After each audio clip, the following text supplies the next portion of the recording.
sempre fui muito incomodado com esse tempo. Me incomodava o fato das pessoas chamarem de avivamento qualquer movimento. De fato, se você estiver num movimento e cantores cantam bonito e aquela multidão, você vai realmente chamar aquilo de avivamento. A palavra avivamento tem sido falada. Eu já não sei se tem sido vivida, mas tem sido falada. Em primeiro lugar, eu acredito que um poderoso avivamento vai gerar um grande movimento. Avivamento vai gerar movimentos, mas nem todo movimento é de fato um avivamento. Nem toda multidão é de fato um avivamento. Nem todo movimento é de fato um avivamento.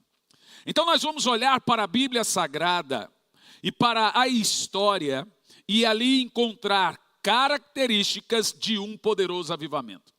O que quero nessa noite é que todo mundo aqui saia sabendo discernir o que é um mover de Deus de fato, o que é uma atividade do Espírito Santo de fato, ou aquilo que muitos gostam de chamar despertamento espiritual.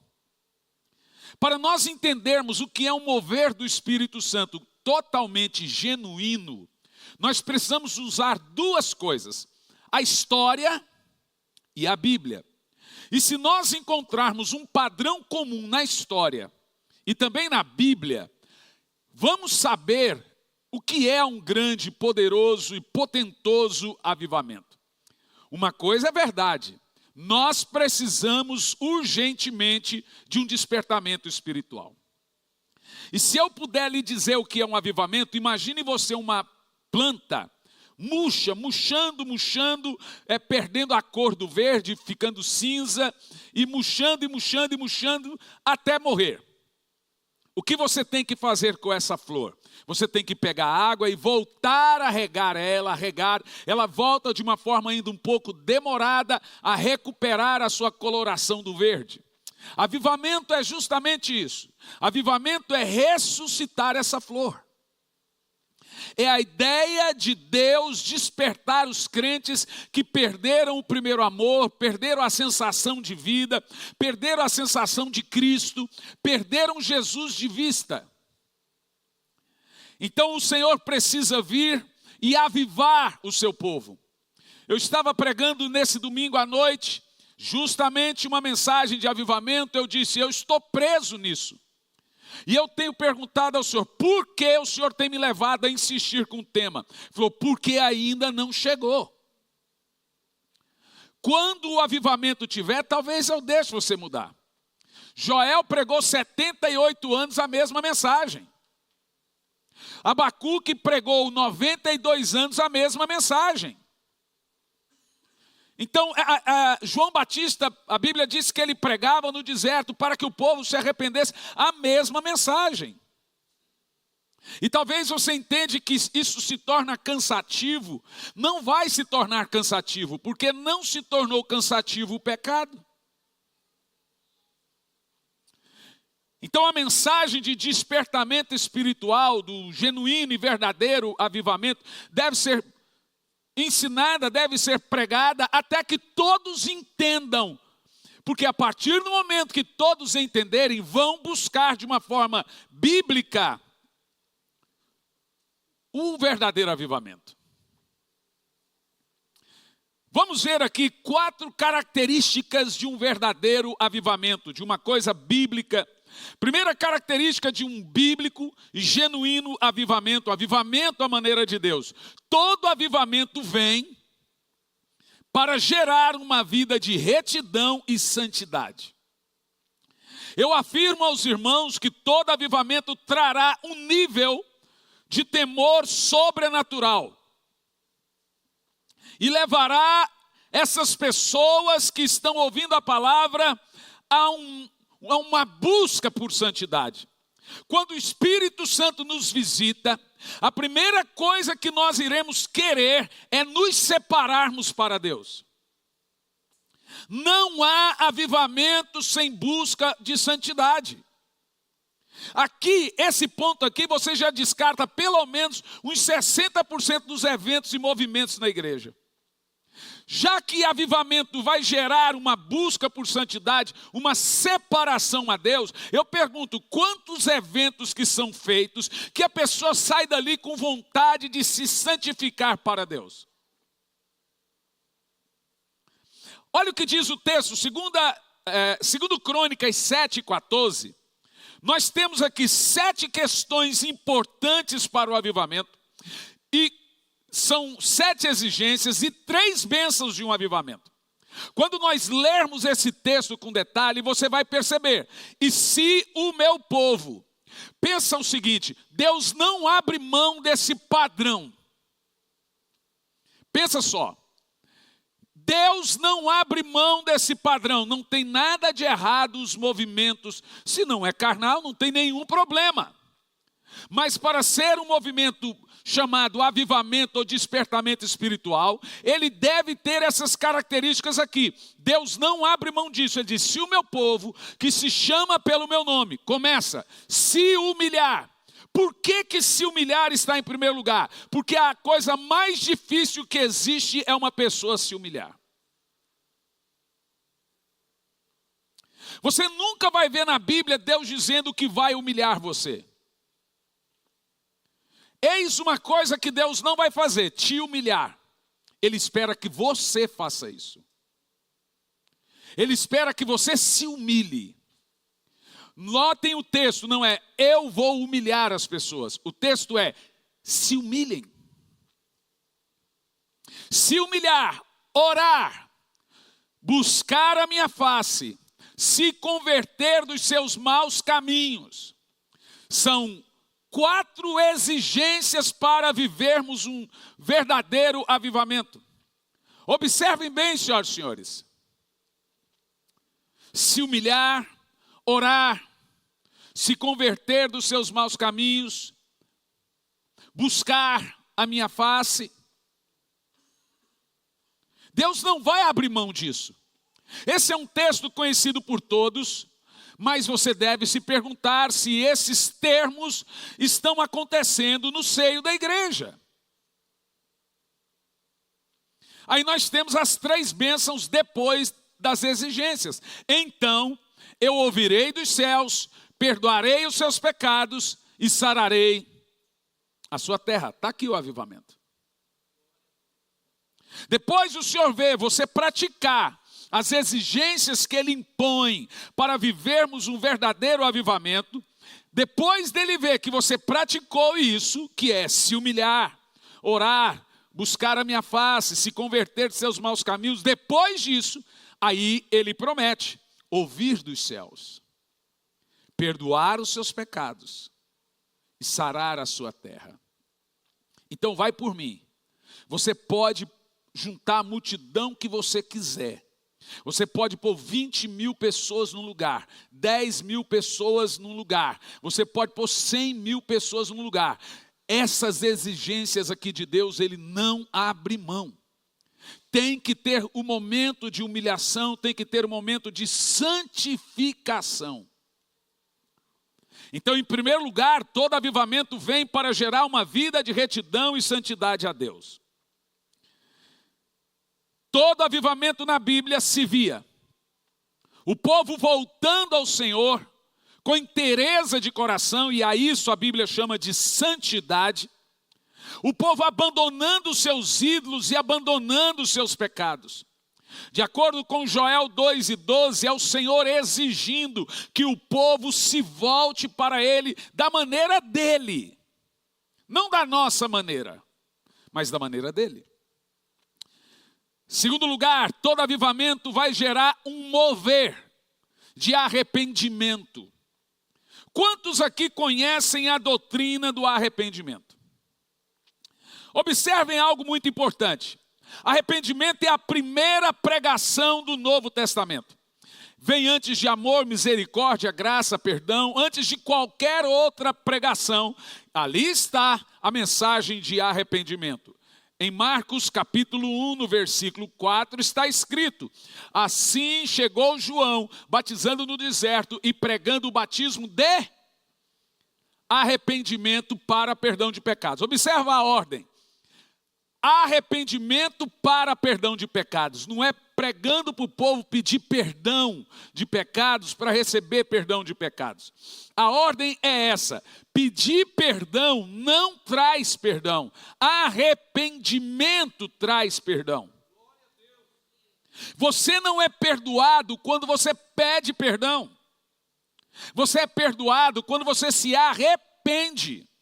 E o arrependimento, ele promove o quê? O abandono verdadeiro do pecado. A Bíblia diz que aquele que confessa e deixa que encontra misericórdia. O simples fato de pedir perdão por pecado não quer dizer nada. Vamos lembrar de Saul. Saul, ele reconheceu o seu pecado, ele disse: pequei. Então você pode olhar para Saul e dizer: então Saul se arrependeu porque ele foi ao profeta Samuel e disse: pequei. Então olha, há na Bíblia 7 vezes a palavra eu pequei. Das 7 vezes a palavra eu pequei, só 2 foram aceitas. Você tem, por exemplo, Saul, que chega em Samuel e diz: eu pequei. Confessou o seu pecado. Mas 1 minuto depois ele olhou para Samuel e disse: saia comigo perante o povo, para o povo pensar que Deus está comigo. Olha que coisa diabólica. Então veja, apesar dele dizer eu pequei, ele não se arrependeu. Ele estava querendo aliviar a culpa. Você tem também Acã, que disse eu pequei, mas escondeu a capa babilônica, os utensílios na sua tenda. E depois foi morto apedrejado. Dizer que eu pequei, reconhecer, dizer não, eu pequei mesmo, etc. Não quer dizer muita coisa. Se não vem de um coração arrependido, que está disposto a abandonar o erro, Deus não vai aceitar. Agora, presta atenção. Você sabia que toda vez que você pede perdão pelos seus pecados, que você não tem intenção de deixá-lo, ao invés de você ser perdoado, você aumenta juízo e ira de Deus sobre a sua vida? Vamos ver isso em Romanos no capítulo 2, nos versos 4 e 5. Observa comigo esse texto para você ter uma clareza total do que é arrependimento. Ou porventura desprezas a imensa riqueza da sua bondade, tolerância, paciência. Olha que coisa, começa ali, ó. Deus está sendo bondoso, tolerante, paciente, e a pessoa está abusando da bondade, da tolerância e da paciência de Deus. Ele diz assim, ó, tolerância e paciência, não percebendo. O texto aqui está lidando com uma pessoa que Deus está sendo bondoso, paciente e tolerante. Ele diz, você não está percebendo que é a própria misericórdia de Deus que leva a pessoa ao arrependimento. O fato de alguém se arrepender é graça de Deus. Porque quando Deus desiste uma pessoa, Deus endurece o coração dela para que ela não se arrependa. Vamos lembrar de Faraó. Toda vez que ele queria se arrepender para libertar o povo, Deus endurecia o coração de Faraó. Por quê? Porque Deus não queria apenas tirar o povo do Egito. Ele queria vingança pelos 400 anos de escravidão. Ele queria destruir o Egito por tanta crueldade que fizeram com os escravos. Então toda vez que Faraó queria arrepender, a Bíblia diz que Deus endurecia o coração dele. Arrependimento, gente, é uma graça de Deus a nós. Quem ainda consegue se arrepender, saiba que Deus está sobre você. Deus está com você. A mensagem de arrependimento pode ser dura, mas é graça. É graça.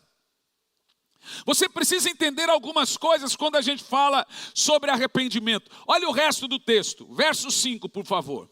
Entretanto, por causa da sua teimosia do seu coração, insensível, que não se arrepende, leia o resto, acumula ira sobre ti no dia do juízo, quando se revelará plenamente o justo juízo no julgamento.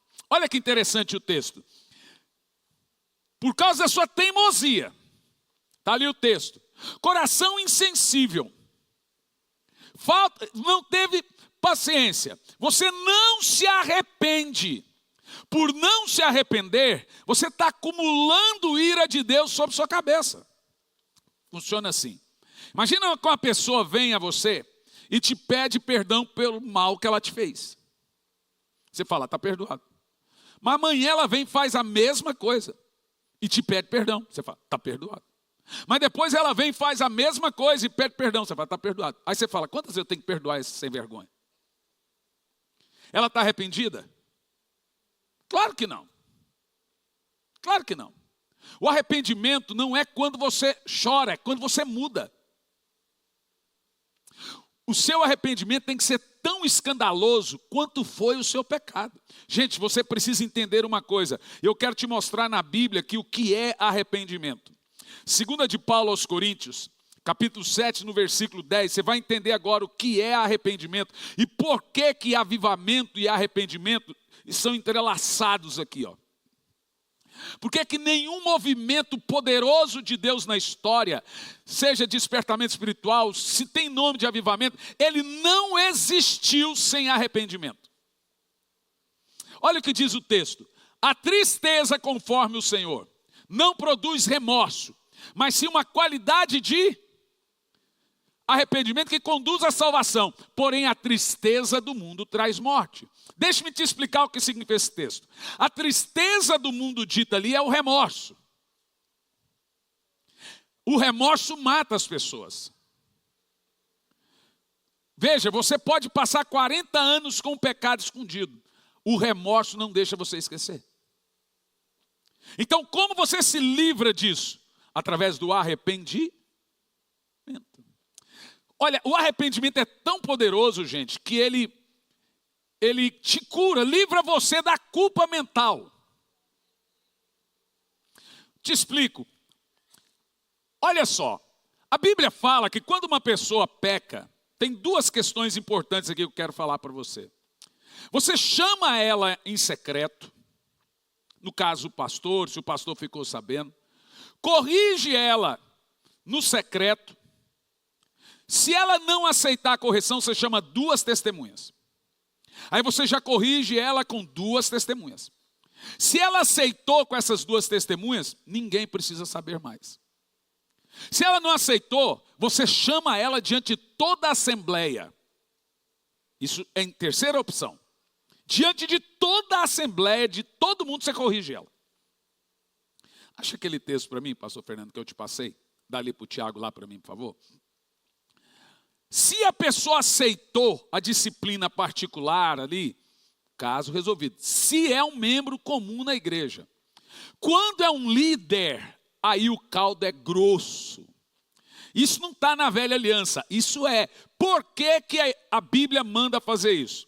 Quando é o líder, olha o que Paulo fala.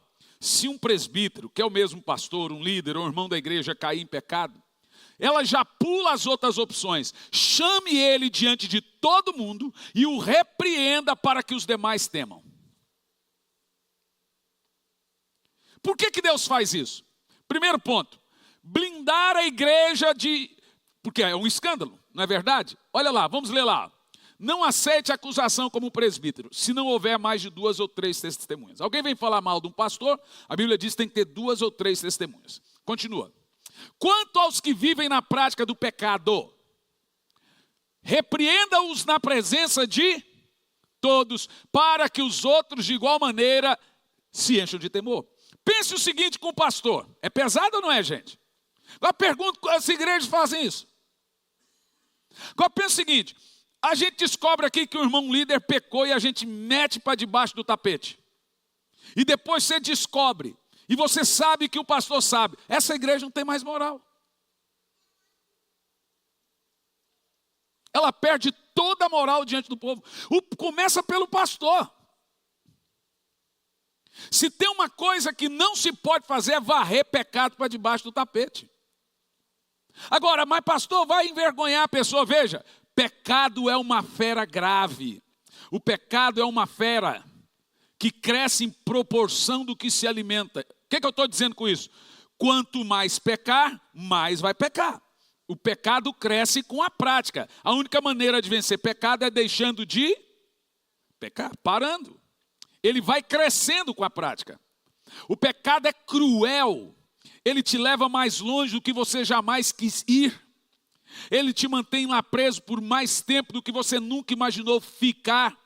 E ele custa mais caro do que você jamais imaginou pagar. Ele é mentiroso.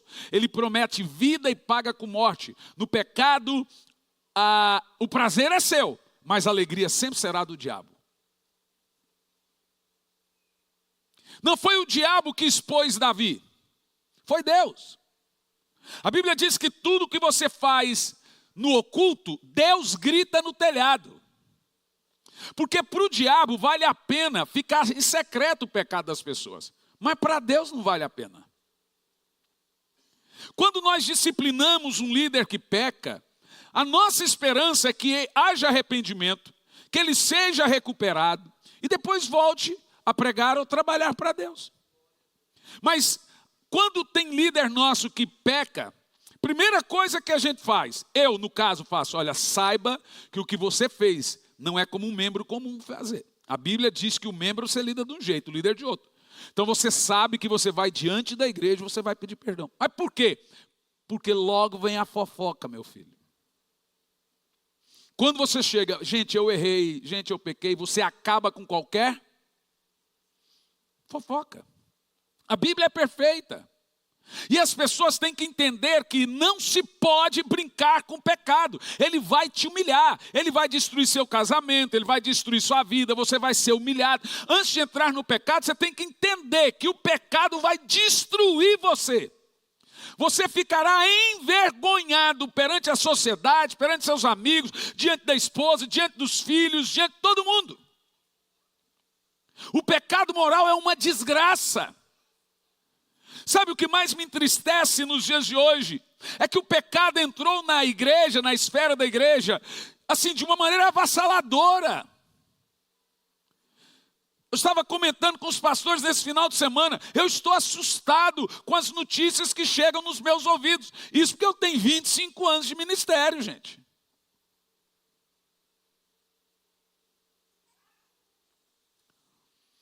É pecado moral. É gente que compra e não paga, que é pecado também.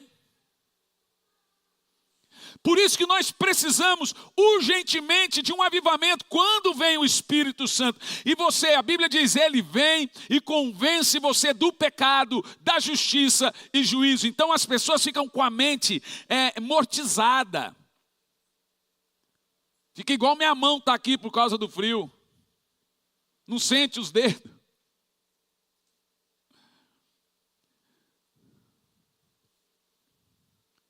Está ali, ó. Sabe de uma coisa? Imagina o seguinte.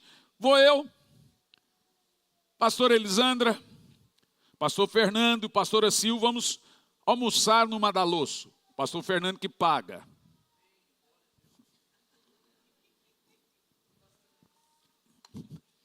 E a gente está ali almoçando, de repente, as duas vão no banheiro. E você sabe, mulher vai junto no banheiro, miga. Vamos no banheiro. Imagina, eu, o pastor Fernando, vamos no banheiro. E fica eu e ali, o pastor Fernando e a pastora Silva. E mulher vai no banheiro, elas param na frente do espelho e ficam horas lá. Cadê as mulheres, gente? Estão lá no banheiro, só para conversar. Mulheres. Daqui um pouco a minha esposa volta do banheiro, eu estou junto com o pastor Fernando e o meu nariz está escorrendo por causa do frio. E ela olha para mim e começa a fazer aquelas caras assim. O que é? O que é? Só que ela pensa que ninguém está vendo as caretas. Porque a mulher pensa, todo mundo vê. Mas ela pensa que ninguém está vendo. Ela faz assim. Ela me dá um lenço para eu limpar. Está escorrendo. O que está me faltando?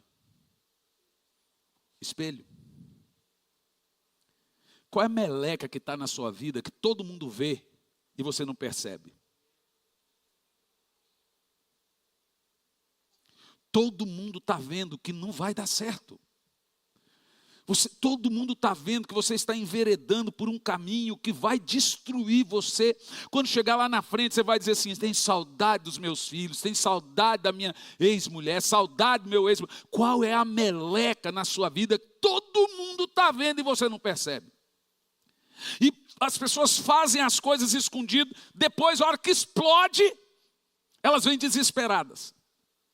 Uma vez, um pastor de uma de nossas igrejas aí no interior do Brasil estava traindo a esposa.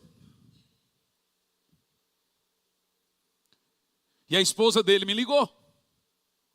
Isso era 1h da manhã. Pastor, eu preciso te contar que fulano está com amante. Não foi ele que me ligou. Eu falei, você está de brinques. É brincadeira? Não. Eu peguei, tenho aqui, tirei foto e etc. E foi mandando para mim no meu celular. E eu e minha esposa ali deitados na cama, falei assim, cadê ele? Ele não está aqui, está com a amante. No outro dia eu fui falar com ele, ele disse assim, falei, você precisa confessar tudo para sua esposa. Ele falou, se eu confessar, meu casamento acaba. Eu falei, já acabou. Você pensa que ela não sabe, mas seu casamento já acabou. Mas se eu fizer isso, eu vou acabar com o meu ministério. Eu falei, meu filho, eu não dormi com mulher de ninguém. O senhor vai acabar comigo. Se o senhor me expor desse jeito, eu falei assim, você devia ter pensado nisso antes de se enveredar no pecado. Igreja não é brincadeira. Igreja não é um parquinho. Isso aqui é coisa séria. Nós estamos lidando com a alma das pessoas. Você precisa entender isso. Por que o avivamento precisa vir, gente? O avivamento não precisa vir só para a gente pular, não. Isso é tudo muito bom. Ele precisa vir justamente para purificar a igreja. Para sarar essa igreja que está cheia de falsos profetas de um lado, adúlteros do outro lado, mentirosos do outro lado, gente que... Todos nós temos pecados. O problema é que tem gente que não quer se arrepender.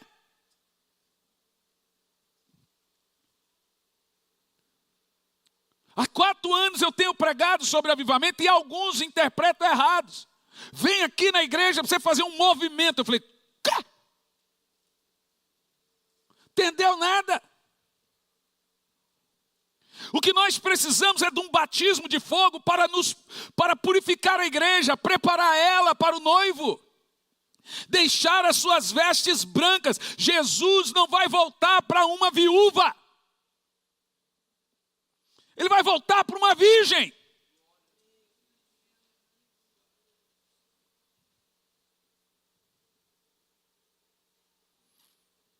Para uma igreja que está pura, lavada e remida no sangue do Cordeiro. E Ele está esperando essa santificação da sua igreja. Ele está aguardando que a igreja dele busque o fogo do alto. E diz assim, porque ele será como lavandeiro, ou seja, vai lavar as vestes da igreja, como fogo do ourives para purificá-la. Isso é avivamento, purificar a igreja, lavar as vestes dela, tirar aquele ranço de mundo. E de repente ela está tão cheia de Deus, que as coisas do mundo vão saindo da vida dela. É isso que é avivamento. É muito bom estar num culto e ter uns arrepios. Eu amo isso. Eu amo ver as pessoas chorando, sendo cheias, caindo. Mas eu quero ver a mudança. Eu quero olhar para a esposa e para o marido e ela dizer assim, ó, meu marido mudou. Eu recebo testemunhos aqui, ó, uma menina casada mandando mensagem, meu marido era viciado, eu cansei de pegar ele no computador de madrugada no pornografia, agora ele só está orando de madrugada, o Espírito Santo veio sobre ele venceu a pornografia. Isso é avivamento.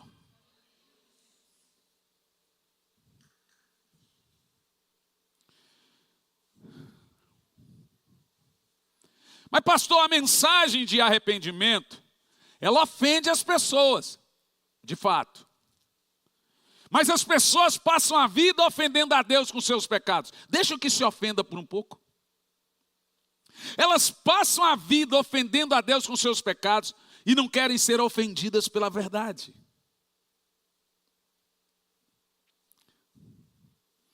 Em 1735 nós temos chega ao nosso conhecimento do grande despertamento norte-americano. 1735, os Estados Unidos foi varrido pela presença de Deus, como eles chamaram de o grande despertamento. E a grande característica na América, naquela altura, é que o povo gritava, berrava de arrependimento. O idealizador desse avivamento foi Jonathan Edwards, o grande teólogo do século XVIII. Um notável evangelista, cheio do Espírito Santo. Eles chamaram esse avivamento de o grande despertamento. E por quê? Como em todos os avivamentos, esse nasceu em meio à fome e à guerra. Os Estados Unidos estavam enfrentando uma fome terrível. E a guerra, você sabe, lutando pela independência. Lá na Europa você tinha um avivamento também com Wesley e George Whitefield, e nos Estados Unidos você tinha um avivamento com Edwards e David Brenner. As características desse avivamento ele nasce da guerra, do desespero das pessoas, e Jonathan Edwards se levanta para pregar. Existe uma coisa muito sobrenatural nesse avivamento do grande despertamento em 1735. Porque a grande característica desse avivamento foi a famosa pregação de arrependimento de Jonathan Edwards por título Pecadores nas mãos de um Deus irado. O cara ganhou o país todo com essa mensagem. Mas olha o título da mensagem. Pecadores nas mãos de um Deus irado. Gente, nós perdemos a ideia, eu li para você alguns textos aqui, de que Deus também julga, que Deus também disciplina, que Deus também se ira. O mesmo Deus que é amor é também fogo consumidor. Do tanto que ele é amor, ele também é fogo consumidor. Nós perdemos a ideia da disciplina de Deus, dos juízos de Deus. E o avivamento ele vem corrigir essa rota, trazer um conceito bíblico e verdadeiro e chamar o povo, voltem-se para mim, diz o Senhor. Arrependa-se, quem é adúltero, deixe o adultério. Quem é viciado em pornografia, deixe a pornografia. Quem está em pecado, arrependa-se, procura a sua esposa, peça perdão, olha para os seus filhos, os testemunhos que você está dando para os seus filhos. Não pense você, mas ninguém sabe do que eu estou fazendo. Gente do céu, quem não deveria saber de fato é o único que sabe. Você não tem noção. Então quando a pessoa vem para mim e diz, só Deus pode me julgar, e você não tem medo disso não? Só o fato de você dizer, só Deus pode me julgar, já me treme as pernas. Ele, que tudo vê, só o fato de dizer, só Deus pode me julgar, já me deixa com medo. Temor. Você sabe o que é temor? Eu vi um pastor muito simples esses dias. Temor é ver Deus te vendo. Vou dizer de novo. Temor não é saber que Deus vê. Veja. Existe uma diferença do meu filho, pastor Jean, usar a Isabela que já é criança, né? Já chegou a hora de parar de usar o Jean como exemplo.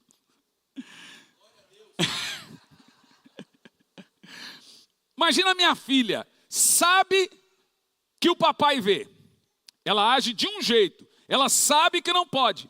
Mas imagina ela ver eu vendo ela, ela age de outro jeito. Sabe o que é temor? Não é saber que Deus vê. É ver Deus ver. Imagina você que Deus está vendo. Percebeu? É sério ou não é? Isso é temor. Então, esse avivamento nos Estados Unidos em 1735, dentro da famosa pregação, é a pregação mais famosa de todos os tempos, por título, Pecadores nas mãos de um Deus irado. Foi a partir desse sermão que os Estados Unidos pegou fogo. Os relatos que nós temos é que as pessoas, olha só, caíam no chão aos gritos, se arrependendo de seus pecados. Há relatos que muitos olhavam para o chão, lá na América, olhando para o chão, imaginando que a terra fosse abrir diante deles e eles cairiam no inferno. Os gritos eram terríveis. Edwards começava a pregar, e é interessante que Edwards era gago, muito gago. Então ele tinha que pregar lendo. Então ele segurava a lamparina de um lado e o texto do outro lado. Ele escreveu o sermão Pecadores na mão de um Deus irado inteiro, e ele leu assim, tapou o rosto dele por causa da gagueira. Ele leu o sermão. Todo mundo caía no chão aos prantos, aos gritos.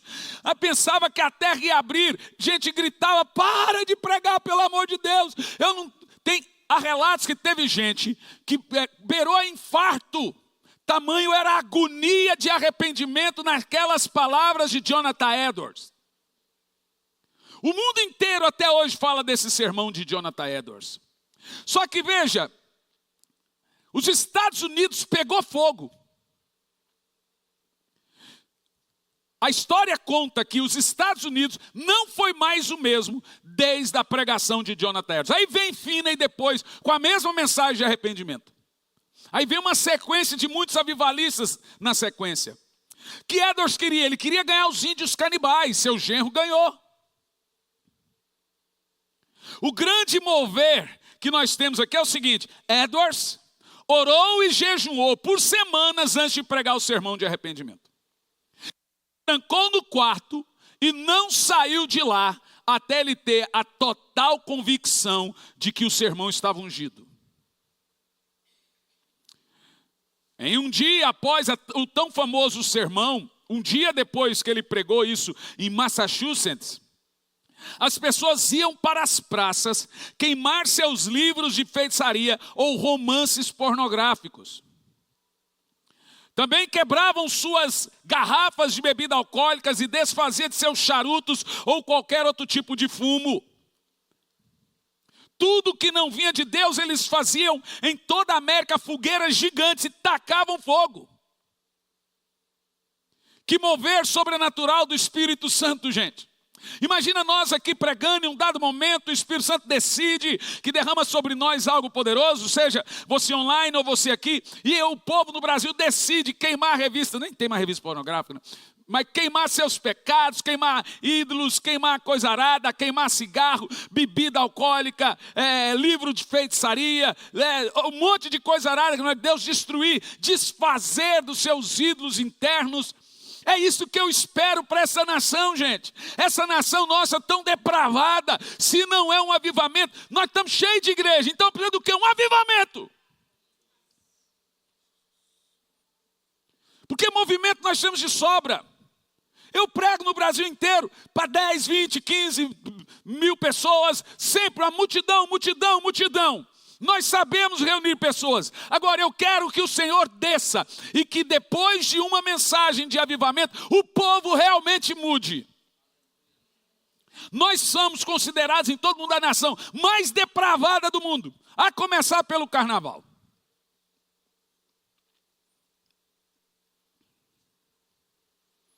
Nossas mulheres são julgadas fora do Brasil por causa da prostituição. Se você viaja aí, é brasileira, eles já pensam que é prostituta. Se é homem, já pensa que é traficante. Meu Deus, já me pararam em imigração demais. Jogar roupa, jogar tudo no chão. Lá na Argentina agora, jogaram os livros tudo no chão. Vem do Brasil? É droga.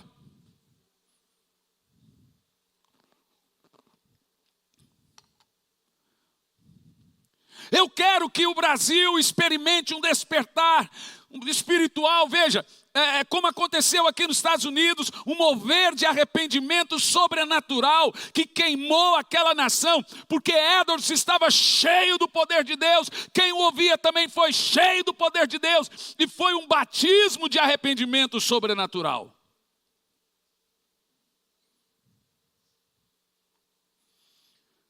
Foi verdadeiramente um mover de arrependimento, o que caracterizou o avivamento de Jonathan Edwards.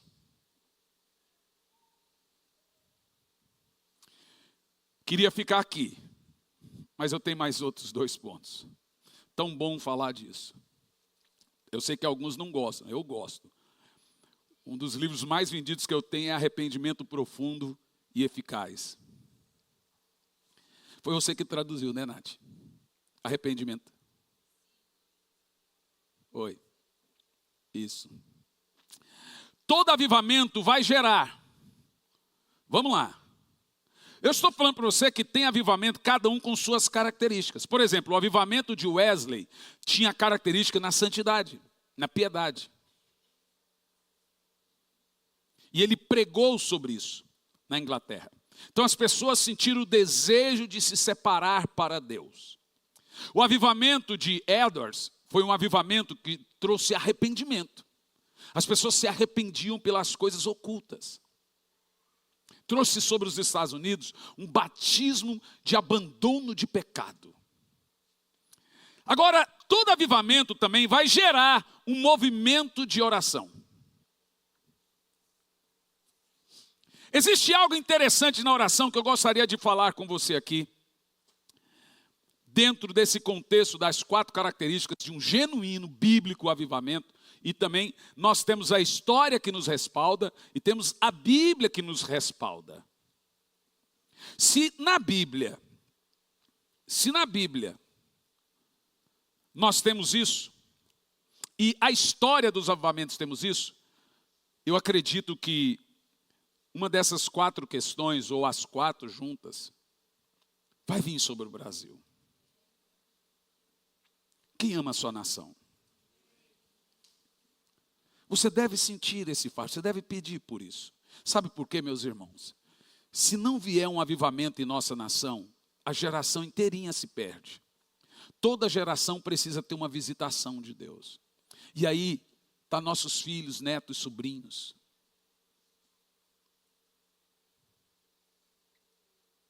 A tendência é que num lugar onde o pecado está proliferando, ou a heresia, ou a apostasia, a tendência é piorar, nunca melhorar.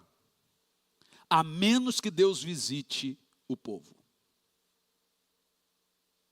Quem quer que Deus visite? Aleluia. Eu tenho dito a vocês aqui, alguns que vêm na quarta-feira, vai chegar a hora que nós estamos insistindo tanto com Deus. O pastor David Young Cho orava por avivamento. Orava por avivamento, orava e pregava sobre oração, pregava sobre avivamento por 23 anos.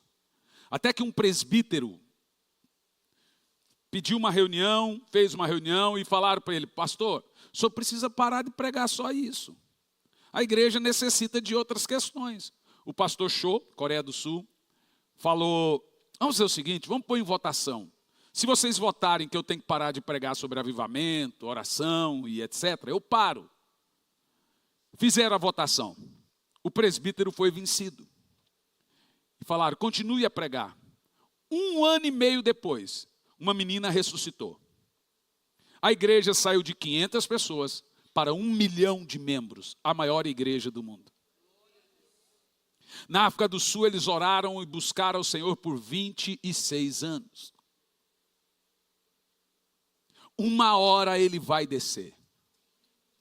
Não que ele não esteja presente, é que avivamento é diferente. Os recursos de Deus são aumentados quando nós estamos diante de um despertamento espiritual. Uma hora ele vai descer. Uma hora nós vamos ver o fogo cair. E aí ele vai gerar em nós tudo isso que eu estou falando. Mas existe uma coisa sobre oração que eu gostaria de falar. Avivamento, olha que interessante. Avivamento nasce da oração e produz ainda mais oração. Vou dizer de novo. Avivamento nasce da oração e produz ainda mais oração. Vira um buraco sem fundo.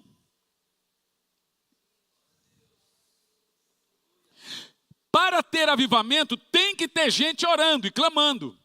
Insistente, a Bíblia diz que o povo insistia no Pentecoste. Eles oravam insistentemente. Você vai ver que tinha uma multidão, depois 500 pessoas, depois ficou 120 pessoas orando. E foi no meio dessas 120 que o fogo desceu, o batismo de fogo, o Espírito Santo desceu. Preste comigo muita atenção no que eu estou falando. Se o Senhor disse que sua casa seria chamada casa de oração, Que lugar mais importante para Deus teríamos do que o lugar da oração? Se a casa dele é casa de oração, que coisa mais importante para Deus existe do que a oração?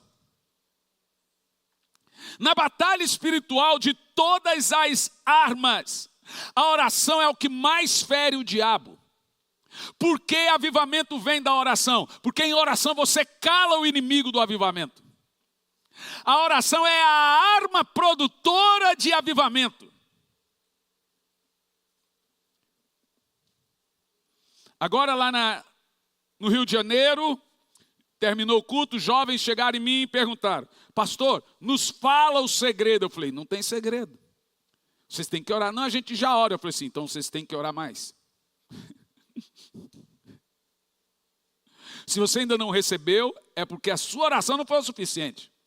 Vale ressaltar o William Seymour. Ele orava 5 horas por dia. Porque é o seguinte, gente.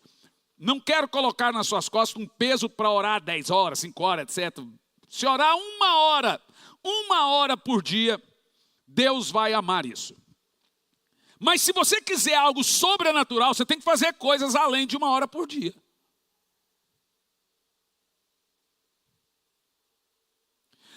William Seymour orava 5 horas pedindo avivamento. O Senhor veio nele e disse: 5 horas é pouco, aumenta. Para o que você quer ganhar o mundo orando pouco. Sabe, a oração, 1 hora, tá, aquele dia meio custoso ali, 30 minutos, ela tem um efeito poderoso. A Bíblia fala que o Senhor espera que você ore assim. Mas tem gente que quer alcançar algo sem medida. Ele quer viver o mundo do sobrenatural, ele quer levantar o paralítico, ele quer curar o cego, ele quer avivamento, não sei o quê. Então tem que aumentar. Foi o que eu falei para os jovens. O que é que vocês querem? Não, a gente quer ser o Wesley da vez. A gente quer ser o etc. Eu olhei para eles: vocês querem ser quem? O Wesley. Então, o que é que a gente tem que fazer? Eu falei assim: vocês têm que orar igual a ele.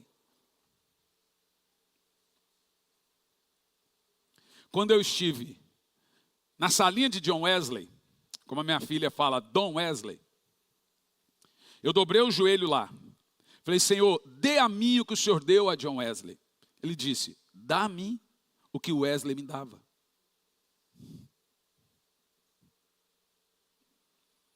Você pode alcançar muita coisa. Agora você vai pedir uma coisa para Deus que foi conquistado com o preço daquele irmão que pagou. Você quer aquilo sem pagar o preço que ele pagou? Não vai, querido. Entendeu o que eu estou falando ou não? Não vai. Não será tremendo você olhar para mim, vocês aqui? Talvez você não sabe que Deus quer construir uma história com você. Olha, pense bem.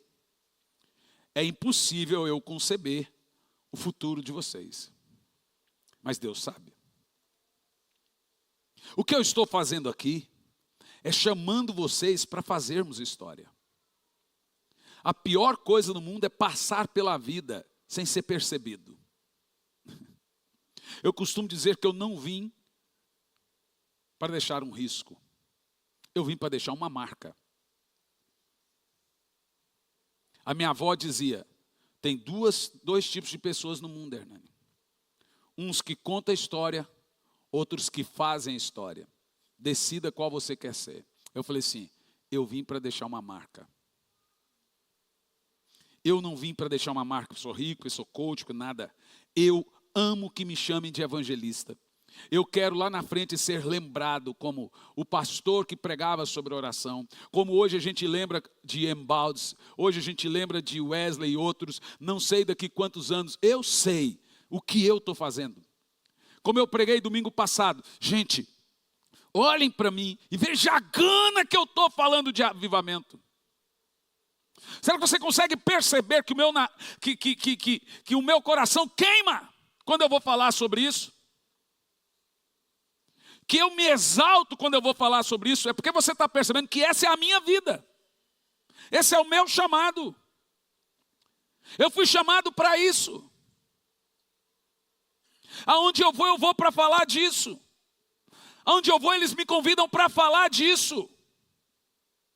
Por quê? Porque um dia eu decidi, dobrei o meu joelho e decidi que eu iria orar uma sequência gigante, enorme às madrugadas. E a partir daí, por onde eu iria, os sinais começaram a seguir os que creram. Então, quando os jovens vêm falar para mim, qual é o segredo? Não é segredo. Eu disse, a experiência de um pode ser a experiência de todos, é só ter a fome. Só ter a fome. A verdade, olha para mim, Deus não quer fazer pouca coisa com você. Eu vou dizer de novo, alguns entenderam, vou dizer de novo. Deus não quer fazer pouca coisa com você. Essa sociedade, você e Deus, não pode, porque no meio dessa sociedade tem um que é poderoso, o outro não é. Então, por que eu estou sendo sócio de um Deus tão poderoso e eu vou acreditar que Ele quer fazer pouca coisa? Deus não quer fazer pouca coisa com você. Olha para mim, Deus quer usar você. Sabe por quê? Porque Ele tem poucas pessoas para usar em nossos dias.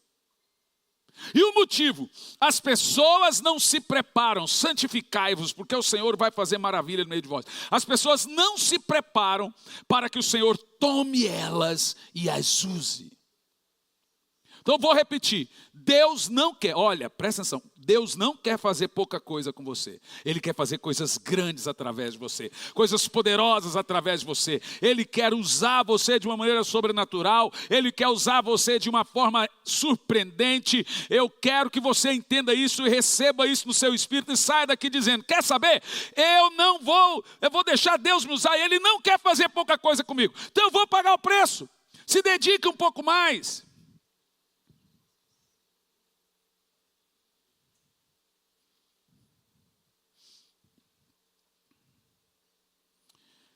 Aleluia, aleluia.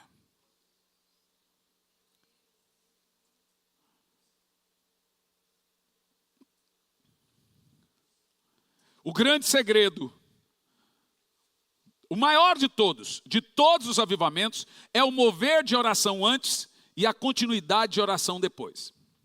Porque se você para de orar, cessa o avivamento. Então, vai vir um avivamento de 1 dia, 2 dias, 3 dias. Porque aí que está a diferença. Por que um avivamento dura 20 e tantos anos, 50, outros 5 anos, outro 3? Por quê? É aí que está, gente. A diferença está na intensidade. O que vai determinar se o avivamento é grande é o tempo que você insistiu em permanecer no lugar da oração. Deixa eu te contar uma história. Um garoto de 10 anos me chamou agora, estávamos pregando em Campinas, pediu para eu sentar do lado dele e eu sentei. Ele disse, pastor, Deus me deu uma palavra para entregar para o senhor. Um garoto de 10 anos. Falei, pode entregar. Perguntei para ele, isso é para mim, é mistério, posso falar para mais alguém? Ele falou, não, o senhor pode contar. O menino de 10, não, acho que menos de 10. O senhor me disse, pastor, que 2024 viria uma terrível guerra. Falei, mas essa já não é terrível? Ele falou, não. Ele falou, Deus me mostrou agora, menino de 10 anos. Se é verdade ou não, gente, o juiz da profecia é o tempo. Vai vir uma guerra em 2024. Terrível no mundo. Né? E ela vai durar 3 anos. E em 2027 vai explodir o avivamento. Falei, meu filho, foi Deus que te disse isso? Ele falou, foi, pastor. Eu estava orando e ele me falou, fala para o Hernani. Eu falei, eu não vou duvidar. Se é verdade, vocês vão se lembrar e eu também. É fácil de ser verdade. Você há de concordar. A Bíblia não diz que nossos jovens iriam profetizar? Então, por que nós vamos duvidar de jovens profetizando agora? O rapaz estava com o olho todo molhado. Menino, criança, né? 10 anos. Todo molhado. Falou, o Espírito Santo falou que eu tinha que falar para o senhor. A coisa boa de tudo é que independente do tamanho que é a guerra, do que ela vai vir, o avivamento será maior. Com Jonathan Edwards foi no meio da guerra. Com John Wesley foi no meio da guerra. Com William Seymour foi no meio de consertando ali a cidade do terremoto. Então, caos e avivamento está na história.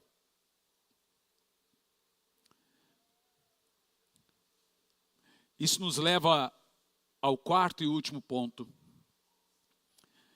Todo avivamento, presta atenção. Vamos lá. Todo avivamento vai gerar um movimento de santidade. Todo avivamento vai gerar um movimento de arrependimento. Todo avivamento vai gerar um movimento de oração. Ele vem da oração e gera um movimento de oração. Em quarto lugar, todo avivamento derramará um sobrenatural batismo de fogo. Deixe-me te explicar isso. Lucas 3:16, presta atenção. Isso é muito importante. Eu quero vibração. Porque agora nós entramos numa parte dos avivamentos, que é a parte dos sinais, que é a parte das manifestações, daquilo que normalmente deve acontecer. Então, sim, independente do tipo do avivamento, ele vai ter manifestações do Espírito Santo, porque o Espírito Santo é o agente do avivamento. Em Lucas 3:16 diz: então João esclareceu a todos: eu de fato vos batizo com água, entretanto chegará alguém mais poderoso do que eu, tanto que eu não sou digno sequer de desamarrar as suas correias, das suas sandálias. Agora, olha que coisa interessante. Ele vos batizará com o Espírito Santo e com fogo. Não é com o Espírito Santo ou fogo. Tipo assim, nós temos irmãos aí que não acreditam nesse batismo de fogo. Eles dizem que batismo com o Espírito Santo e o batismo de fogo é a mesma coisa. Não, não é. Ali está dizendo com o Espírito Santo e com fogo. É duas coisas distintas. Quem está entendendo o que eu estou falando? Não importa a quantidade de água que usamos no batismo. O batizado ainda continuará seco se não receber o fogo do Espírito Santo. A água lava o exterior. O fogo depura as entranhas. O fogo queima por dentro. É o que eu disse alguns minutos atrás, que o batismo de fogo vem para purificar, preparar a noiva para o Senhor. De acordo com a Bíblia, foram muitas vezes que Deus se revelou ao seu povo usando a figura de fogo. O diabo nunca é lembrado ou nunca é mencionado, nunca é falado como fogo. O fogo é uma característica única e exclusiva de Deus. E no meio do movimento do Senhor, Ele derrama o seu fogo. E eu vou te provar na Bíblia. Em Êxodo 3, versículo 2, Ele apareceu a Moisés, lá no Horebe, numa chama de fogo, no meio de uma sarça que ardia e não se consumia. Em Êxodo 3, versículo 22, temos o relato do Senhor conduzindo o povo no deserto por 40 anos, nas noites escuras e tenebrosas, através de uma coluna de fogo. Em Êxodo 19, 18, vemos Deus descendo no Sinai em fogo. Em Êxodo 24 e 17, notamos que o aspecto do Senhor era como fogo. Em Deuteronômio 4 e 12, Deus falou com Moisés no meio do fogo. Em 1 Reis 18 e 38, o Senhor respondeu com fogo a oração de Elias. No livro de Crônicas 21 e 26, Deus responde a oração de Davi com fogo. Em Levíticos 6 e 9, o altar do tabernáculo, o fogo era mantido continuadamente e não apagava. Livro de Crônicas 7 e 1 diz que desceu o fogo do céu quando Salomão acabou de orar. Em 2 Reis 2 e 11, Elias foi trasladado ao céu por carros e cavalos de fogo. Em 2 Reis 6 e 17, Eliseu mais tarde foi protegido dos exércitos sírios com cavalos de fogo. Isaías 64, verso 1 e 2, Isaías orou para que Deus fendesse os céus e descesse e manifestasse com fogo como queima os gravetos. Temos em toda a Bíblia Deus se revelando através do fogo. O fogo é uma demonstração física da glória de Deus. A Bíblia ainda diz, nosso Deus é fogo, Hebreus 12, 29. Seus ministros são ministros labaredas de fogo, Hebreus 1, 7. Sabe, quando o diabo olha para você, sabe o que ele vê? Fogo!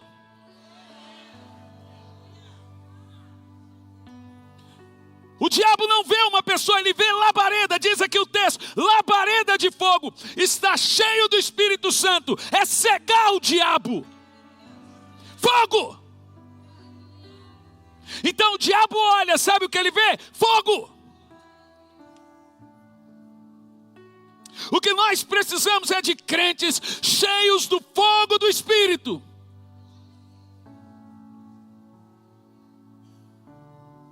Eu amo isso. Quando você vai para o seu lugar de oração e você vai buscar Deus, o que toma você é fogo. O Wesley disse que 24 de maio de 1735, o mesmo dia do despertamento americano, um fogo, ele diz, um fogo entrou por sua boca. E ele saiu pelas ruas de Londres gritando, e a multidão se achegou. Ele pregou, e naquele dia milhares se converteram. Tudo o que você precisa é do fogo do Espírito.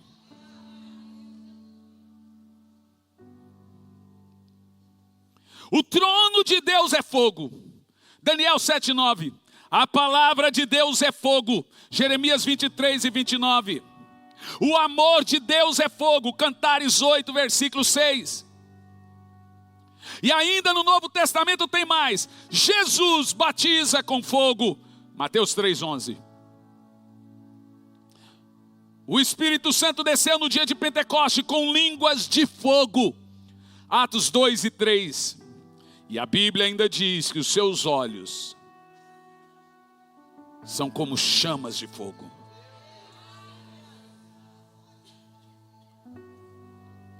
Isso aconteceu na Rua Azusa, um batismo de fogo. Quando o Espírito Santo desceu, a mulher de William Seymour sentou no piano, cantou em 7 idiomas diferentes. O mundo todo ia em Los Angeles, na Rua Azusa. E aquilo ficou caracterizado como o avivamento de fogo. Multidões se arrependiam, paralíticos andavam, cegos enxergavam, porque o fogo do Espírito Santo desceu naquele lugar. A minha pergunta aqui nessa noite para concluir: quantos aqui querem avivamento?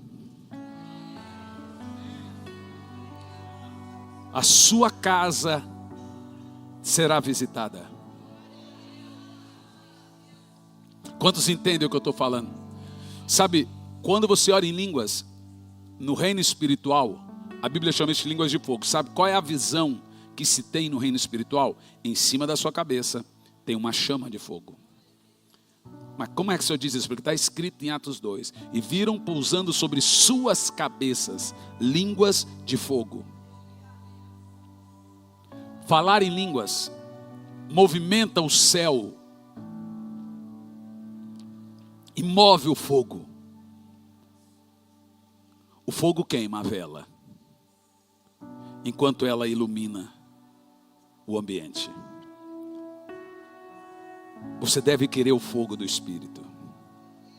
Ele vem para fazer 2 coisas: capacitar e purificar. Queimar madeira, feno e palha. Mas quando é prata, ouro e pedras preciosas, ele purifica. Viu só? Fica em pé. Olá, gente querida, que Deus te abençoe de uma maneira sobrenatural. Já tem algum tempo que nós estamos realizando a Escola Integral de Profetas. Muitas pessoas têm saído dessa Escola Integral de Profetas capacitados. Muitos têm descoberto seus dons, muitos têm saído renovados, muitos têm saído cheios de uma certeza que o Espírito Santo irá usá-lo. E agora, nos dias 12 a 15 de novembro, estaremos em Sumaré, na Estância Árvore da Vida, promovendo a Escola Integral de Profetas. O que nós teremos ali? Teremos uma manifestação sobrenatural do Espírito Santo, preparando e capacitando você para o ministério. Não só líderes, todos que quiserem participar da Escola Integral de Profetas podem participar.